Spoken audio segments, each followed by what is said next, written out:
Mutton and உருளைக்கிழங்கு நான் குழம்பு வைக்கிறேன். இந்த குழம்புக்கு வேண்டியது என்னென்னா, நம்ம வந்து தேங்காவும் முந்திரி பருப்பும் போட்டு நல்லா அரைச்சி பேஸ்ட்டாக வச்சுருங்க. உருளைக்கிழங்கு தனியாக நல்லா வேக வச்சு எடுத்து வச்சுருங்க. இல்லைனா எண்ணெயில் பொரித்து வச்சுருங்க. அதுக்கப்புறமா நம்ம வந்து மட்டனை தனியாக வேக வச்சு நல்லா பஞ்சு போல் வேகணும் மட்டன்.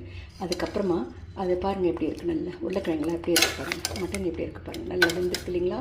பார்த்திங்களா எப்படி வந்திருக்கு? அதை அப்படியே தனியாக வச்சுருங்க.